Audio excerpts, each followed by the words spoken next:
Writing section. तो देखो writing section में अब तक हमने मेकिंग इंक्वायरी कर लिया है, ठीक है।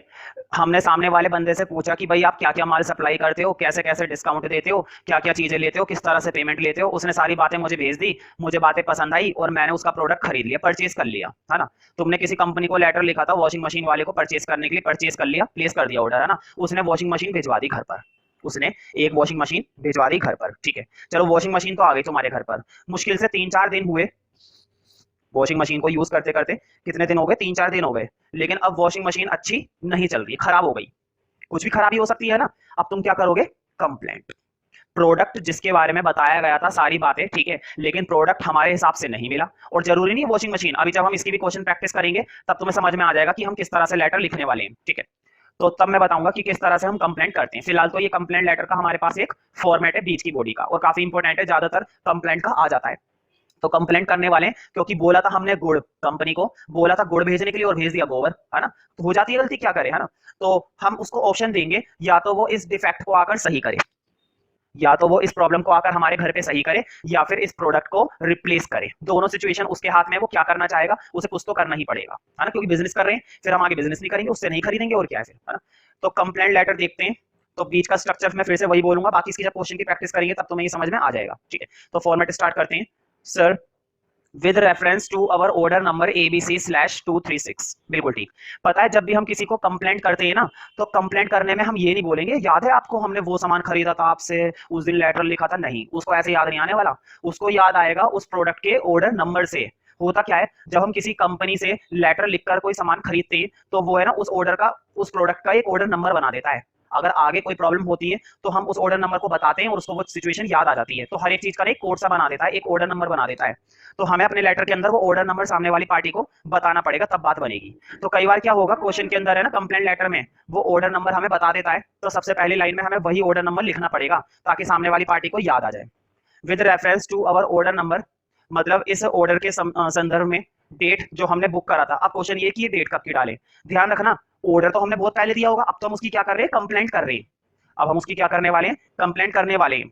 तो कंप्लेंट करने वाली डेट से पहले वाली, जिस दिन हमने ऑर्डर दिया था, तो कम से कम 15-20 दिन पहले की डेट लिख देना। ये छोटी छोटी बातें ध्यान रखनी है। भाई कंप्लेंट कब करते हैं, कंप्लेंट तो तब करते हैं ना जब हमारे पास माल आ गया है और हमने ऑर्डर दिया था 15-20 दिन पहले, माल आ गया लेकिन अच्छा नहीं आया। अब हम क्या करने वाले हैं, कंप्लेंट। तो कंप्लेंट करेंगे उसको। तो ये जो डेट लिख रही है ना, जिस दिन लेटर लिख रहे हो उससे 15-20 दिन पहले की डेट लिख देना कोई सी भी। फॉर सम, अब यहाँ पर वो प्रोडक्ट डालना है जो तुमने खरीदा होगा। जैसे कि मान लो तुमने एक वॉशिंग मशीन खरीदी थी, तो लिख देना फॉर द वॉशिंग मशीन, है ना।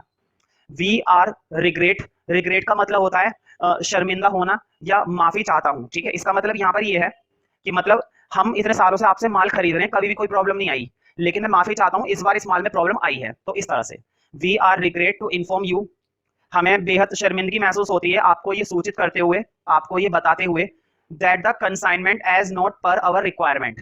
कंसाइनमेंट का मतलब होता है भेजा गया माल, भेजी गई चीज, भेजा गया प्रोडक्ट। मतलब जो प्रोडक्ट आपने भेजा है, जो चीज आपने भेजी है, जो ऑर्डर हमने दिया था उसके रिगार्डिंग जो चीज आपने भेजी है, वो हमारे रिक्वायरमेंट के अनुसार नहीं है, हमारी जरूरत के अनुसार नहीं है। मतलब वो हमारी जरूरत को पूरा नहीं कर पा रही है। मतलब हम देखो किसी से जब कंप्लेंट करते हैं ना, ऐसे नहीं कि लड़ाई झगड़े पर उतर आओ, चढ़ जाओ उस बंदे के ऊपर, नहीं, ऐसा नहीं। बिजनेस करते हैं, एक तरीका होता है हर एक चीज का, कोई दिक्कत नहीं है। कंप्लेंट कर रहे हैं तो लड़ाई थोड़ी ना कर रहे हैं, एक तरीके से बोलेंगे कि हमें बेहद शर्मिंदगी महसूस होती है आपको ये बताते हुए कि आपका भेजा गया माल हमारी जरूरत के हिसाब से नहीं है। ये होता है एक तरीका, है ना। खुंदक में थोड़ी ना बोलेंगे। देखो हम अपनी ही बात कर रहे हैं कि हमें शर्मिंदगी महसूस हो रही है, तो सामने वाले बंदे को भी अच्छा लगेगा कि ये खुद शर्मिंदा है इस बात के लिए कि हमने गलत माल भेज दिया, तो उसको भी अच्छा लगेगा। तो बिजनेस करते एक तरीका होता है एक चीज को करने का। कंप्लेंट कर रहे हैं ना, लड़ाई थोड़ी ना कर रहे हैं कि हम गलत लैंग्वेज का इस्तेमाल करें। तो एक तरीका होता है, वरना देखो तुम्हें ये वर्ड गलत लगेगा, रिग्रेट, शर्मिंदगी, हमें क्यों शर्मिंदगी महसूस हुई है, हम तो कंप्लेंट कर रहे हैं, बिल्कुल ठीक। लेकिन कंप्लेंट कर रहे हैं तो एक तरीके से तो कर लो, सामने वाली पार्टी को भी अच्छा लगे।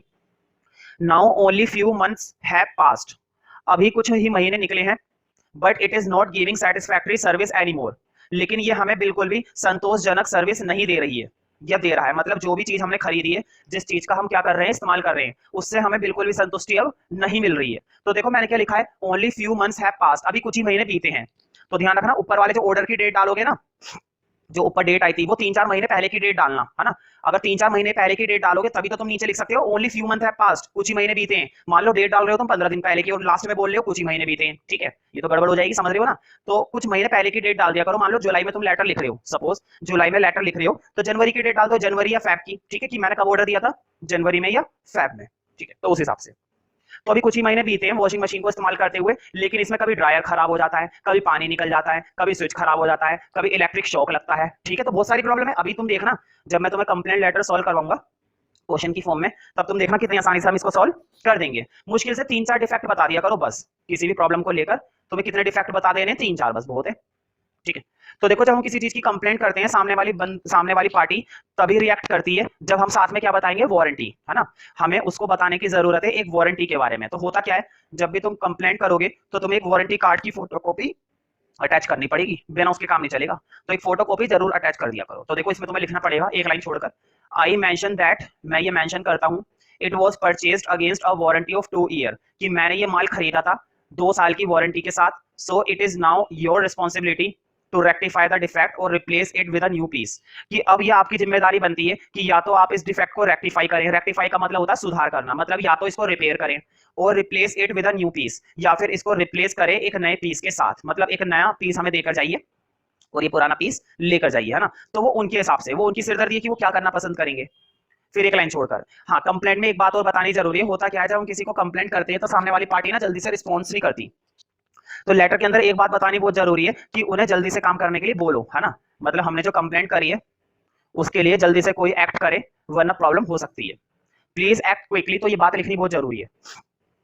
Please act quickly according to your reputation, कृपया जल्दी कीजिए, मतलब जल्दी कुछ कीजिए अपनी प्रतिष्ठा के अनुसार। मतलब अगर आपको अपनी गुडविल बनाए रखनी है, मार्केट में इज्जत बनाए रखनी है, प्रतिष्ठा ना, ये आपकी रेपुटेशन का सवाल है ना। वरना आपके खिलाफ बातें उठेंगी कि वो सुनते नहीं है। तो आप अपनी रेपुटेशन के अनुसार एक्ट कीजिए। A photo copy of warranty card is attached herewith, मैंने वारंटी कार्ड की एक फोटो कॉपी इसके साथ लगाई हुई है, योर्स ट्रूली। और एनक्लोज्ड में लिख देना photo copy of warranty card. तो मैंने वारंटी कार्ड की एक फोटो कॉपी लगा रखी है।